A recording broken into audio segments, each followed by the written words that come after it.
Bienvenue dans notre balado Cycle de vie, de la vie à l'existence, accueillir les cycles de transformation. Je suis Barbara, passionnée de recherche, ancrée dans l'esprit et artiviste. J'accompagne l'existence de la naissance jusqu'à la grande transition. Et moi, c'est Hélène, coach et spécialiste en processus de transformation humaine. Je vous accompagne dans les étapes importantes de votre vie en vous donnant les clés pour agir en tout alignement et souveraineté. Ensemble, nous vous invitons à explorer les grandes étapes de transformation qui façonnent nos existences. À chaque épisode, nous vous emmènerons dans un voyage à travers les moments charnières de la vie, de la conception aux séparations, passant par les mutations profondes de l'identité. Notre intention ? Réfléchir ensemble avec sensibilité et ouverture sur ces passages parfois difficiles, parfois joyeux, mais toujours profonds qui redéfinissent qui nous sommes. Embarquez avec nous dans ce voyage intime et universel, où chaque cycle est une chance de mieux comprendre notre existence. Aujourd'hui, à Cycle de vie, postpartum, la mue de soi. Salut à tous. Alors, dans cet épisode, donc notre épisode numéro 3 avec Barbara, aujourd'hui, on va vous parler d'une étape très importante, donc qui est le postpartum. Et donc le postpartum, et puis on va faire donc un lien avec tout ce qui est la question identitaire, notamment, vous allez voir. Donc notre épisode aujourd'hui s'appelle La mue de soi. Salut Barbara, qu'est-ce que ça t'évoque et qu'est-ce que tu peux nous dire en fait du postpartum ? Allô Hélène, ça me fait plaisir qu'on se revoie pour parler de tous ces sujets hyper importants des cycles de vie. La dernière fois, c'est ça, on a vu donc la conception, l'accouchement, en quoi ça avait vachement d'impact sur l'identité. Mais là, voilà, qu'est-ce qui se passe après, justement, un des moments les plus intenses identitairement qu'on va vivre dans une vie, c'est le moment où on a, après avoir enfanté, on devient parent, en fait. Qu'on soit la personne qui a enfanté ou non. Cette mue de soi, justement, elle a lieu pour toutes ces personnes, les personnes qui ont à la fois porté, pas porté, adopté, etc. Et donc, elle veut dire plein de choses différentes pour plein de personnes différentes. Elle n'est pas vécue de la même manière par tout le monde. Aujourd'hui, on va justement comme c'est un sujet qui impacte à la fois l'égrégore, donc à la fois la mue du couple, la mue d'autres entités dans notre vie. Aujourd'hui, on va juste parler de la mue de soi en tant que parent, juste le moi. Et je le vois beaucoup avec les gens que j'accompagne, puisque j'accompagne énormément en postpartum. J'imagine qu'il doit y avoir beaucoup de gens qui doivent venir te voir aussi dans cette période qui est quand même difficile. Et c'est une période où c'est une grosse claque, parce que on se retrouve à devoir à la fois vivre un moment que l'inconscient collectif a créé, à communiquer sur ce moment comme un moment heureux. Donc, waouh, tu viens d'avoir un enfant, donc tu devrais être enchanté. Et en même temps, ben, évidemment, tu vis un deuil immense. Et ce deuil, on n'en parle pas du tout. On en parlait avant. On en parle dans d'autres cultures. Mais dans notre culture à nous, aujourd'hui, en 2024, c'est quelque chose qu'on limite tabou. Cette question du deuil de l'ancien moi. Du moi d'avant. Et à quel point ça peut impacter des choses comme par exemple le sentiment de regret parental, qui est aussi un sujet hyper tabou, qui est le fait de dire je voulais des enfants, mais maintenant que j'en ai, en fait, je regrette d'en avoir fait des enfants. Ça n'a rien à voir avec le fait d'aimer ses enfants ou non. C'est vraiment plus la question de je n'arrive pas justement à faire le deuil de ma vie d'avant et je regrette ma vie d'avant et j'ai l'impression que le fait d'avoir des enfants, ça m'enlève plutôt que me donner plus à ma vie. Et ce que je remarque avec les gens qui m'entourent, c'est que par exemple, les gens qui avaient une vie extrêmement riche avant, par exemple, moi, je considère que j'avais une vie très riche avant d'avoir des enfants. Je considère que ma vie avait un sens, tu vois. Dans ma perception, ma vie avait un sens, ma vie avait une certaine profondeur. Et quand j'ai eu des enfants, ça a été un choc. Un choc parce que je me suis dit, oh my God, je me suis sentie limitée. Et ça a été hyper dur à vivre. Et il y a plein de gens qui vivent ça. Et il y a d'autres personnes pour qui c'est vraiment avoir des enfants, ça a donné sens à leur vie. Et là, on voit vraiment qu'ils embrassent, tu vois, la parentalité avec, mais tu sais, à 2000%, parce que justement, cette parentalité s'est placée au centre de leur vie et a donné une sorte de sens, justement, à leur existence, qui est magnifique. Mais ce qui n'est pas le cas de tout le monde. Et il ne faut pas vivre justement dans cette naïveté qu'avoir des enfants, c'est tout beau, tout rose, génial, qu'on n'a jamais de regrets, qu'on se demande jamais, et si j'en avais jamais fait des enfants, à quoi elle ressemblerait ma vie? Et ça, c'est des choses qui sont hyper tabous et c'est très très difficile d'en parler, surtout avec quelqu'un qui est en période de postpartum, qui vient d'accoucher, qui a beaucoup d'hormones et qui est censé être en joie et qui peut-être en fait vit des choses complexes à l'intérieur. Donc en fait, si je comprends bien, toi tu définirais réellement le postpartum comme une phase de deuil, c'est ça que je comprends? En fait, la période postpartum, on considère que la période postpartum d'une personne, ça dure jusqu'à ce que tes enfants ne soient plus, que tu changes plus de couche et que tu n'allaites plus. Donc, si tu changes plus de couche et que tu n'allaites plus, on peut considérer que tu es sorti de ta période postpartum. Évidemment, tu as le postpartum immédiat. Le postpartum immédiat, c'est les 6 premières semaines après avoir enfanté, parce que là, vraiment, il y a une guérison physique, une guérison émotionnelle, etc., de ce qu'on a, un unpacking de ce qui vient d'être vécu. Tu as le postpartum moyen terme qui est la première année, on va dire. Et ensuite, tu as le vrai postpartum, celle où tu commences à reprendre possession de ton corps, reprendre de l'énergie parce que tu dors mieux et donc tes hormones commencent à être rebalancées. Donc avec l'arrêt de l'allaitement et plus changer de couche parce que voilà, tu n'es plus dans le bébé, quoi. D'accord, ouais, c'est ça. Donc, pour la personne qui a porté l'enfant, évidemment. Voilà, c'est ça, ouais. Et toi, justement, ton vécu personnel, est-ce qu'il y a comme un timeline ou est-ce que... Je me doute un peu que tu vas me dire que ça dépend de chaque personne, que en fait, justement, le deuil, laisser aller toutes ces couches-là, en fait, ça dépend vraiment de l'individu, quoi. Alors, en fait, le deuil fait partie du postpartum. C'est pas une période de deuil, c'est juste qu'on ne peut pas ignorer la partie deuil dans le postpartum. Okay. Dans le postpartum, il y a évidemment la joie, le bonheur, le changement, le bouleversement, tout ça. Mais il y a aussi le deuil. Et ça, c'est juste important d'en parler. Et nous, en tant que doula, on parle de ces choses-là. On prévient, on prépare, en fait. On n'essaie pas de, justement, encore une fois, emballer dans le petit papier cadeau avec le petit neurose en disant, oh mon Dieu, tu vas avoir un bébé super mignon, et etc. Tu vois, on prépare. Avant, on revient toujours à la même conversation du quand on vivait dans un cadre où tu avais le village, on vivait en tribu. Cette période postpartum était beaucoup plus facile à naviguer parce que déjà, on dormait mieux, parce que tout le monde cododotait avec leurs enfants, presque tout le monde allaitait, donc le sommeil était amélioré.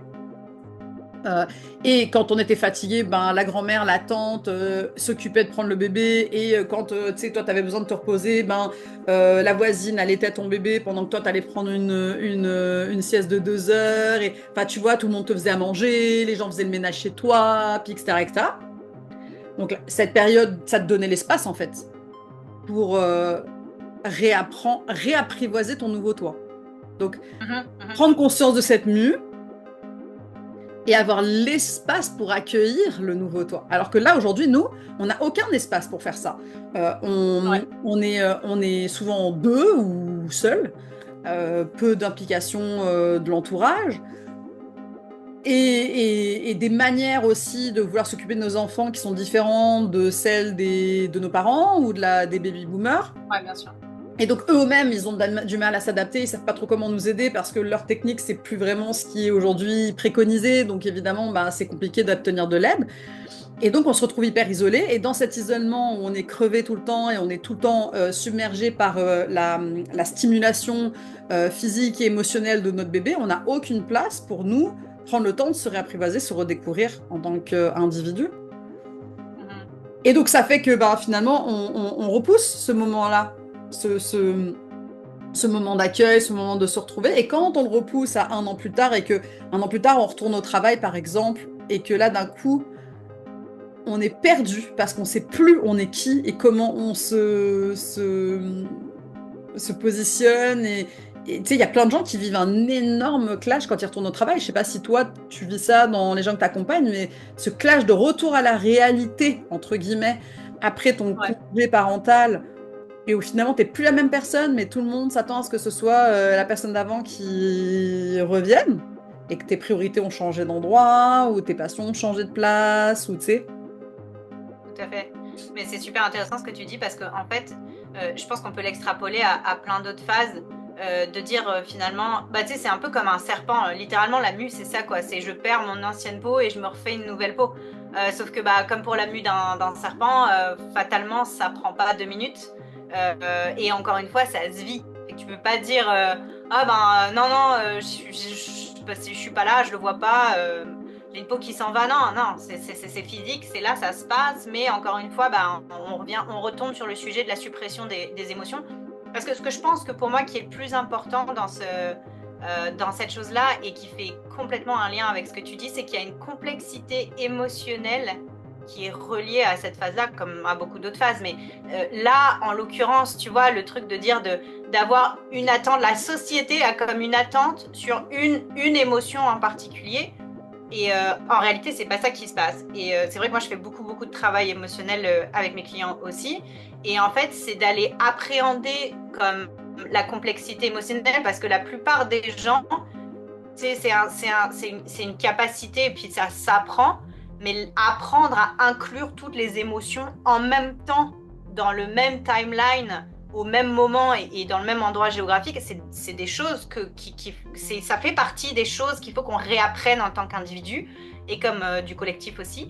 Mais de dire, mais pourquoi tu sais, juste je me sens mal parce que je ressens deux choses contradictoires en même temps. Mais ça fait tellement partie de la vie, tu sais, comme là, si on prend par exemple justement la partie deuil du postpartum, mais dans un deuil, tu peux ressentir plein de choses, tu peux ressentir plein de trucs différents. Et c'est pas parce que on te dit oui, la joie de cet événement-là, que en fait, tu ressens pas autre chose. La douleur de perdre, comme tu disais, ton ancien mode de vie. Je veux dire, faut que tu réapprennes à vivre comme autrement, complètement. Et je pense que le truc de la société, c'est vraiment comme de complètement minimiser, comme tu disais, c'est complètement tabou en fait. On minimise cette étape-là, comme beaucoup d'autres d'ailleurs, mais de dire, ben finalement, tu n'as pas le droit de ressentir une complexité émotionnelle. Parce que je pense que c'est réellement ça qui se passe aussi. C'est vraiment de l'accompagnement émotionnel, je pense, cette période-là. Et puis, identitairement parlant, il se passe tellement de choses qu'on ne peut pas s'attendre effectivement à ce que ça se fasse en 3 minutes. J'adore le fait que tu utilises le mot complexité parce que c'est ça qui me venait en tête. Et des fois aussi contradictoire. Parce que des émotions qui peuvent sembler contradictoires parce qu'aujourd'hui, on essaye vachement de simplifier les émotions, tu sais. Alors qu'en fait, c'est d'une complexité et d'une... Et tu sais, justement, quand t'es parent, et c'est cette propre période à nous, postpartum, voilà. vis-à-vis de toi-même, c'est incohérent ce qui se passe, tu vois. T'es comme, oh mon Dieu. Tu sais, le classique, quand ton bébé, il est réveillé, tu veux qu'une chose, c'est qu'il dorme. Et quand il dort, tu t'es sur ton sel à scroller des photos de lui. Parce que, C'est tellement vrai. tu sais, c'est tellement genre, où tu sais, tout ce que tu veux, c'est une date avec ton conjoint, ta conjointe, puis dès que tu vas à une date, ben, tu fais juste parler de ton kid. Bah, tu sais, c'est ça. Ouais. La complexité, et justement, je trouve qu'il y a des attentes particulièrement envers les mères. Ouais. Ça, c'est certain. De cette vision que, tu sais, il faut être avoir un supra gros instinct maternel et être vachement dans le caring de l'enfant et être passionné par ce caring. Ouais. Et en parallèle, il faut vouloir, tu vois, pas allaiter trop longtemps, vouloir retourner au travail. Mais en fait, c'est mission impossible, tu vois. Donc, comment est-ce que tu fais, toi, pour te redécouvrir identitairement dans une société qui a des attentes envers toi qui te paraissent inatteignables et en Bah, même c'est temps complètement inatteignable, on est d'accord, bien sûr. inatteignables et en même temps quoi que tu choisisses de toute façon tu vas t'en vouloir. La culpabilité, tu sais, il y a ce nouveau truc aussi identitairement dans cette mue de soi et où on devient parent, c'est qu'on apprend à vivre avec la culpabilité constante, chose qu'on Ouais, ne vit pas forcément avec quand on n'est pas parent. exactement. Et particulièrement aussi, je pense, quand on est une quand on est identifié comme homme, je crois que la culpabilité, c'est encore un petit peu moins parce que nous, les personnes porteuses d'utérus, je crois qu'on a été bien aussi mindés depuis notre naissance à être tout le temps dans la culpabilité. Absolument. Donc, évidemment, surtout dans une situation où, tu vois, par exemple, bah, tu sais, il faut être passionné par la maternité et en même temps, tu sais, par exemple, moi, je te donne mon exemple, j'ai toujours voulu avoir des enfants. Je suis Ouais. doula, je travaille avec des gens qui sont enceintes, je travaille avec des bébés, je travaille avec des accouchements tout le temps. Et pourtant, mais moi, tu vois, le 0 à 1 an, je trouve ça hyper difficile parce que ça manque Mhm. vraiment profondément. Tu me donnes un enfant de 3 ans, je me sens hyper bien. Et donc, pour moi, mais ça a été d'une violence. Mais Mhm. vraiment, je me suis dit, mais c'est pas possible. Et comment ça se fait que je ressente ça? Et je m'en voulais. Et tu sais, je connaissais personne autour de moi qui disait à voix haute ces choses-là, qui disait, mais attends, mais Ouais. moi aussi, je rush. Et franchement, je prends aucun plaisir. Je le fais parce que j'aime mon bébé. Mais j'ai qu'une hâte, c'est que mon bébé, il ait 1 an ou 2 ans, parce que là, je prendrai du plaisir. Et en ce moment, ben, c'est pas le fun. Mais je me donne à 100%, tu vois. Moi, j'avais hâte de retourner travailler, j'aime travailler, Ouais. tu sais, ces trucs-là. Et donc, je passais aussi quelque part pour la mauvaise mère, tu vois, la mère, justement. Donc, comment moi, identitairement, je me dévoile là-dedans pour me sentir bien dans mes baskets, alors qu'avant, justement, avant, je m'étais trouvée dans un sens et je me sentais bien et je me donnais un peu de valeur. Et tu vois, comment je fais pour me valoriser dans une nouvelle dynamique qui, aujourd'hui, la société m'empêche dans un sens de me valoriser quel que soit le choix que je prends, tu vois? Ouais, absolument. Ouais, ouais, complètement. Ce que tu dis, c'est que effectivement, en fait, c'est comme une étape que veut pas, il faut qu'on le vive selon nos propres termes à nous, parce que en fait, ça va tellement dépendre de chaque individu. Et encore une fois, l'expérience émotionnelle, c'est ça.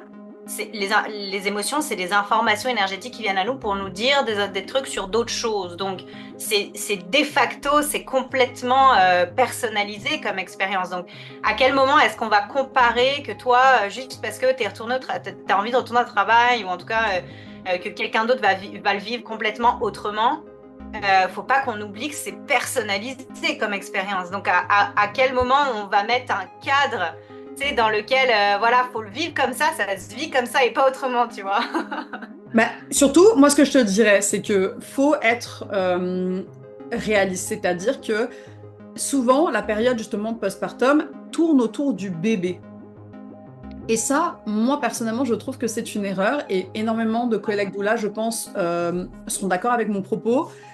Un bébé, tant qu'il est nourri et qu'il est porté, il est heureux.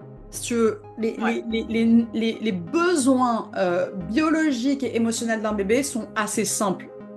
Un bébé, ça va ouais. être nourri, ça va être collé, ça va être porté en peau à peau. Tu portes ton bébé en peau à peau dans un porte-bébé 10 heures par jour et tu dors collé à ton bébé, il est heureux. Et all good. Comment on fait pour que le parent ou les parents soient capables d'offrir ça au bébé d'une manière sereine? Bah, il faut s'assurer que les parents sont pris en charge et qu'on prenne soin des Mm, parents. Donc, mm. surtout la personne qui allait, tu vois, et qui aussi a Bien sûr. enfanté et qui donc est dans une période aussi de guérison physique, parce qu'il faut pas oublier, attends, moi j'ai eu une césarienne à ma première.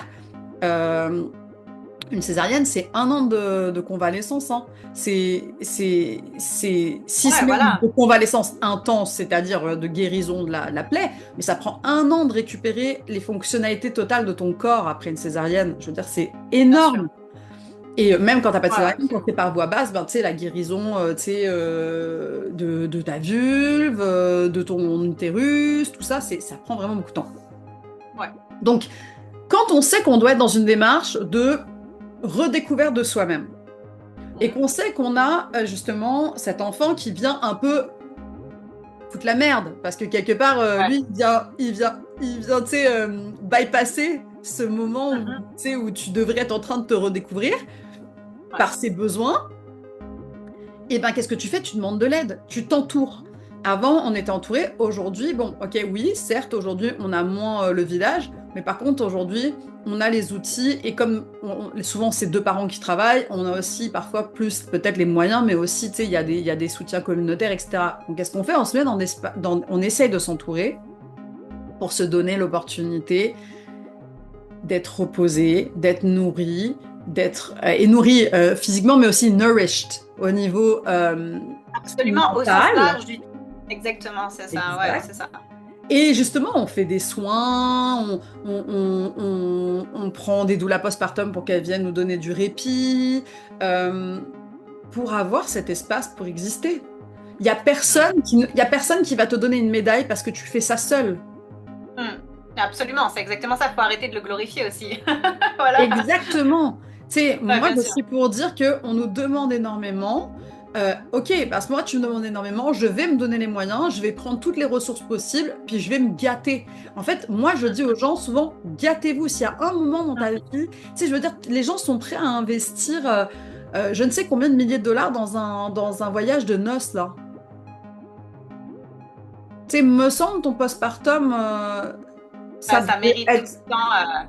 C'est vraiment un bon investissement, là, je veux dire, même toi, en tant que parent non enfantant, là, mettons que tu es un partenaire, que ta conjointe, par exemple, et que ton bébé aille bien, soit en santé mentale et que tout le monde soit heureux, me semble que ça me paraît être vraiment une grosse priorité, là.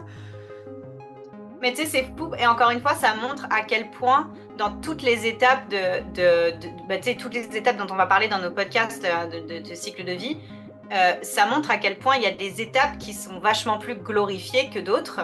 Et de dire, mais pourquoi est-ce que le postpartum, on le remettrait pas finalement au centre du truc et comme tu le disais si bien, si ce n'est que c'est une des étapes où tu as le plus besoin de soutien, où tu as le plus besoin de ressources, où tu as le plus besoin de ton entourage. Absolument. Le postpartum, c'est pas du tout quelque chose qui est aujourd'hui glorifié.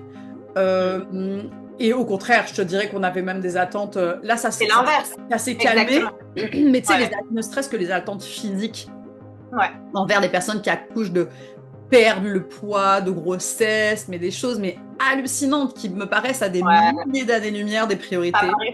Ça paraît fou. Ouais. On parle de plus en plus aujourd'hui de tout ce qui est... tu sais, ça revient un peu au centre de la discussion, le mois d'or.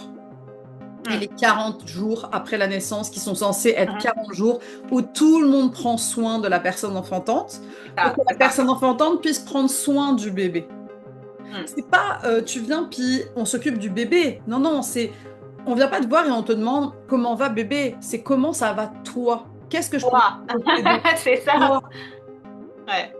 Pour que toi ensuite tu puisses t'occuper du bébé. Ouais. Et c'est ça que tu vois, les doulas postpartum, à la différence des babysitters, parce que les gens, des fois, ils comprennent pas la différence entre une doula postpartum et une babysitter.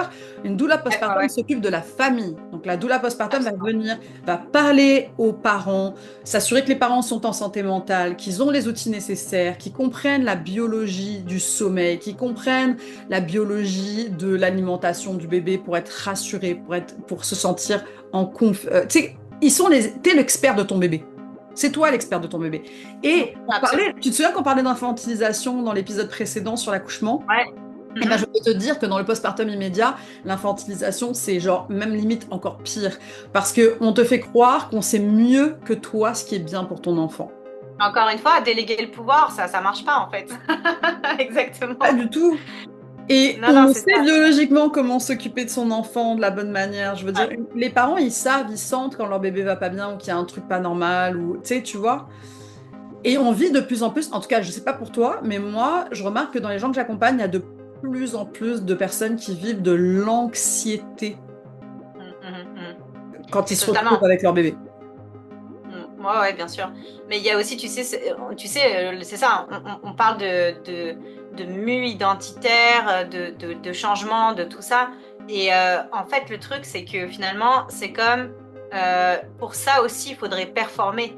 Mais en fait, c'est complètement biaisé parce que pour tout dans la société, de toute façon, il faut performer. Déjà, les femmes, de base, on n'est pas faites nécessairement pour performer. On est faites pour accueillir, on est faites pour réceptionner, on est faites pour filtrer, on est faites pour nourrir ou ne pas nourrir. On est faites globalement sur un autre mode. Malheureusement, notre société n'est pas une société matriarcale, donc forcément, les valeurs qui sont 90% de notre temps qu'on voit dans la société, bah, c'est pas réellement des choses qui sont alignées sur nous. Mais là, encore pire, c'est-à-dire tu vas demander à une personne qui vit un truc. Vivre un truc, c'est extrêmement yin. Si on reprend les polarités un petit peu de médecine chinoise, c'est un moment qui est extrêmement yin. C'est un moment d'écoute, c'est un moment d'accueil, c'est un moment de transformation profonde. C'est un moment de repos dans le sens profond du terme. Donc, encore une fois, le truc de la performance et d'attendre qu'on fasse des trucs, déjà c'est extrêmement biaisé. Et en plus d'attendre qu'on fasse des trucs précis ou qu'on se sente d'une certaine manière, ou comme tu disais justement, là voilà tu parlais d'anxiété et tout ça, à quel moment on me dit comment je dois me sentir, c'est extrêmement infantilisant, on en revient à ça. Et de performer dans une étape comme ça, c'est quand même assez fou quand tu y penses, quoi. Ben, en fait, c'est intéressant ce que tu dis parce que moi, je pense que les personnes porteuses d'utérus sont extrêmement performantes, mais pas dans la façon dont notre culture. Non, pas dans la manière. C'est pas. Voilà. Je le vois bien dans mon foyer. Moi, je suis une personne extrêmement performante dans mon foyer, mais par mon côté, par mes qualités justement qui viennent du fait que je suis une personne porteuse d'utérus et donc au niveau hormonal et au niveau cyclique. Exactement. Je suis dans une. J'ai des qualités organisationnelles, stratégiques et de compréhension justement qui sont faites pour que les choses soient performantes, mais performantes dans un sens que ça roule, tu sais, ça y va là, tu vois. Pas dans cette performance de force ou de domination de l'autre ou de gagner. Performance masculine, tu vois. Exactement, ça marche pas. Ouais. Et donc quelque part, moi, je me considère comme une personne performante. Et je pense que les sociétés matriarcales sont extrêmement performantes, mais pas d'une manière dont on l'entend aujourd'hui. Ouais. En fait, elles sont très efficaces et très efficientes et très fluides. Et je trouve qu'elles laissent l'espace justement pour fleurir. Ouais. Et justement, des fois, dans le postpartum, moi je dis aux gens, par exemple aux gens qui allaitent, en ce moment, si ton but c'est justement d'accomplir des choses, parce que ce que tu disais c'est très intéressant, parce qu'on est dans une société qui veut que tu accomplisses, tu performes. Il n'y a pas un moment dans ta vie où tu seras le moins performant de ta vie, c'est le postpartum, parce que de toute façon, dès que tu essaies d'accomplir un truc, en plein milieu, ton bébé va pleurer ou t'appeler, et donc ça va t'arrêter en plein milieu de ton truc, et tu vas jamais le terminer. Donc, c'est d'une frustration totale, cette période pour les gens un peu comme moi, qui sont des gens qui aiment accomplir les trucs et qui sont dans l'action. Ouais. Mais quand je dis aux gens, ouais, mais tu sais qu'en ce moment, par exemple, quelque chose qui serait extrêmement performant, ça serait d'aller dormir. Parce que si tu dors, l'énergie que tu vas avoir va te permettre de faire ça, alors qu'en ce moment, tu es juste un zombie, ça marchera pas. Et ça marche pas, voilà, c'est ça. Sauf que, est-ce que j'ai la liberté, moi, en tant que mère, d'aller me reposer pendant 3 heures si je sais que derrière, il n'y a personne qui va faire cette fameuse liste? C'est pour ça qu'il faut s'entourer, parce qu'on ne peut pas demander aux gens de lâcher prise et de faire confiance, dans le fond, parce que tu fais confiance quand tu te reposes et que tu lâches prise et que tu prends soin de toi, tu fais confiance que derrière, un filet de sécurité qui prend soin de toi. Absolument, c'est une forme de quand tu l'as pas, ce fil de sécurité, que tu sais que c'est pas possible, que tu sais que par exemple, je sais pas, ton conjoint, il a pas pris le temps d'être briefé, t'avais pas une doula justement qui a regardé ton conjoint dans le blanc des yeux et qui lui a dit, en fait, je t'explique, la période postpartum, toi, tu vas avoir 3 fois plus de travail qu'elle, parce qu'elle, son travail, c'est de dormir et d'allaiter. C'est ça. Toi, ton travail, c'est de la nourrir, c'est de lui donner à boire avant qu'elle ait soif et qu'elle te demande de changer les couches, de donner le bain, de ranger la baraque, de faire à manger, de faire les lessives. Ça, c'est ta liste à toi. Ouais, tout à fait. Tu vois? Et ça, on va en parler dans l'épisode d'après où c'est justement... c'est ça, justement, je voulais revenir là-dessus. Ouais, bien. Sauf que ça passe par, moi, en tant qu'individu, j'accepte que j'ai le droit de demander de l'aide et j'ai le droit de me mettre dans une position, justement, où on prend soin de moi. Et ça, les personnes porteuses d'utérus et les personnes qui enfantent ont énormément de misère à faire ça. Parce que demander de l'aide, ce n'est pas bien vu dans notre société. Non, c'est ça, ouais. Donc comment identitairement, je me donne de la valeur en demandant de l'aide dans une société qui, de base, quand tu demandes de l'aide, te dit « Ah ouais, mais là, dans le fond, toi, t'es Si tu demandes de l'aide, c'est que dans le fond, t'es quelque part dépendant de la société, tu vois? Mhm. T'es un Mais boulet, je en pense que fait. Mais bien sûr, mais je pense que tu as totalement raison. Je pense que collectivement, il faut qu'on apprenne, il faut qu'on réapprenne littéralement à le faire. En fait, c'est comme, c'est des traumas générationnels liés à la culpabilité de demander de l'aide à guérir, mais sur des générations derrière. En fait, faut vraiment qu'on se libère de ça parce que, tu sais, je veux dire, ça paraît évident, non? Si dans ce genre de moment, tu demandes pas de l'aide, alors quand est-ce que tu en demandes? Moi, je veux savoir. Et quel message est-ce qu'on passe aussi aux générations qu'on élève? Est-ce que c'est C'est pas un magnifique exemple de justement pour nos enfants, que nos enfants nous expérimentent énergétiquement dans un moment où on se laisse prendre soin d'eux, Absolument, tu as tout à fait raison. Ah ouais, c'est ça. Puis tu tu sais, vois? ça recrée un lien justement avec. Enfin voilà, c'est de la recréation de liens finalement d'une autre manière. Donc c'est absolument. Ça a une portée de guérison qui est absolument phénoménale. Moi, je sais que, en tout cas dans ma vie, je sais que quand j'accompagne les gens, dans la période postpartum, je passe énormément de temps à essayer de les mettre face à la réalité qui est tu es une déesse, tu as accouché, tu as donné la vie. C'est ça, faut En pas ce l'oublier non moment, plus. tu nourris de ton corps un autre être, tu dévoues toute ton âme pour cet être et tu devrais être honoré, tu devrais être tu sais, showered with love and gratitude. Tu vois ce que je Ouais, veux ouais, dire? ouais. Mm.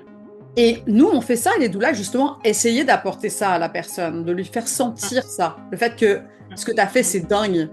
Et ce que tu fais Ouais, aussi, ouais. c'est fou. Et franchement, moi, j'honore ça. Et je suis témoin de ce que tu es en train de faire, de ce changement de toi. Je suis témoin du deuil que tu traverses, qui est Ouais. vraiment difficile à saisir à cause que en même temps, tu es prise par cet amour incroyable et en même temps, tu vis une sorte de peine, de mélancolie que tu n'arrives pas à expliquer.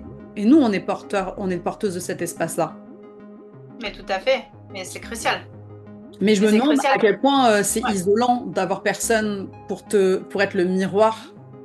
Et bien sûr, mais je pense que, en fait, c'est ça, ultimement, c'est ce que tu dis, c'est la force de ça, c'est vraiment d'apporter de voir le big picture, de remettre les individus au centre de leur propre process, de leur refléter ce qu'ils ont fait, parce que quand même, tu peux pas l'oublier, et t'es la tête dans le guidon, on le comprend, on est tous comme ça, peu importe qui on est, même si on travaille dans le domaine, nous aussi, en tant qu'individus, on a la tête dans le guidon, c'est important.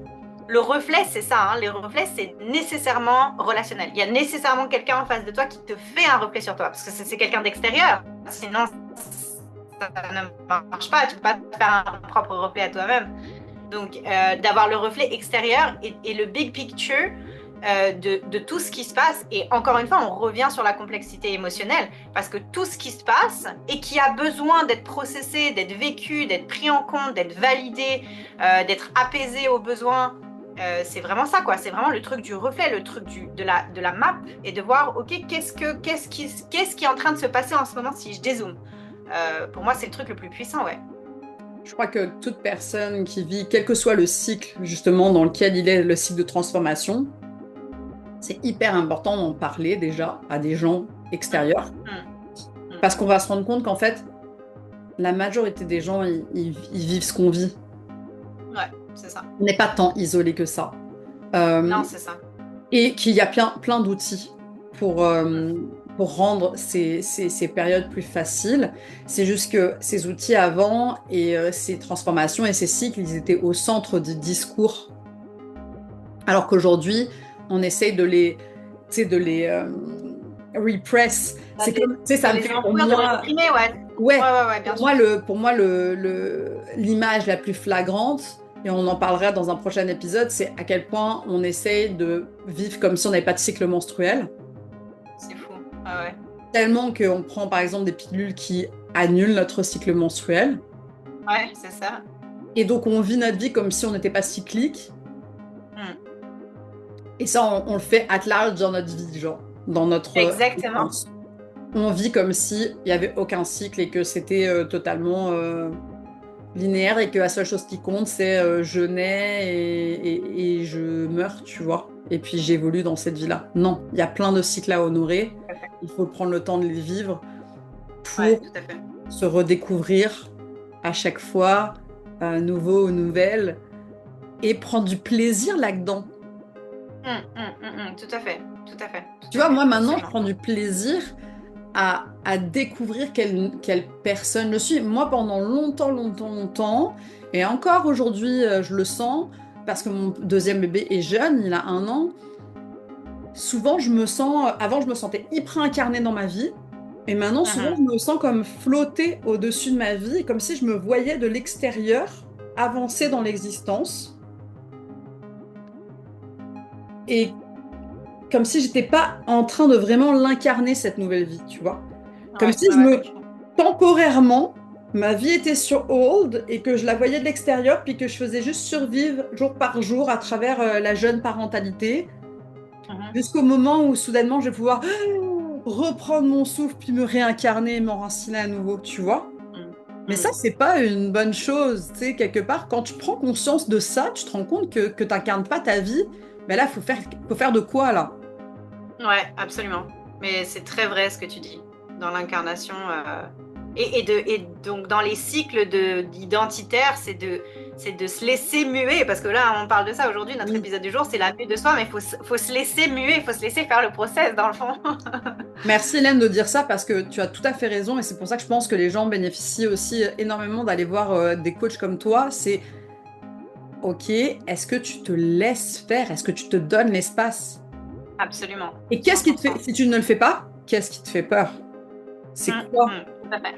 Il y a les trucs sous-jacents et tout ça, ouais, bien sûr. Mais c'était super, on va rapper cet épisode numéro 3 avec vous. C'était super cool de parler du postpartum et de la mue de soi. Donc si on récapitule, effectivement, il y a des grosses questions identitaires, il y a une complexité émotionnelle et surtout système de support, on ne le dira jamais assez. Exact. Et la prochaine fois, on va parler plutôt justement du changement identitaire au niveau couple et tout ça, parce qu'il n'y a pas que le soi, il y a vraiment le nous qui change après avoir vécu un cycle comme celui de l'enfantement. Absolument, super. Merci beaucoup Barbara encore. Merci Hélène. On se retrouve très vite dans l'épisode numéro 4. À très bientôt. Bye bye. Bye. Merci de nous avoir rejoints dans cet épisode de Cycle de vie. En espérant que cette conversation vous inspire à accueillir vos propres transformations avec douceur et profondeur. Et si vous repartez nourris de ces échanges, pensez à partager cet épisode et à laisser un avis. À très bientôt pour un nouveau cycle de vie à découvrir ensemble. Concept et réalisation, Barbara Fink-Becafico et Hélène Chebroux. Montage et thème musical, Barbara Fink-Becafico.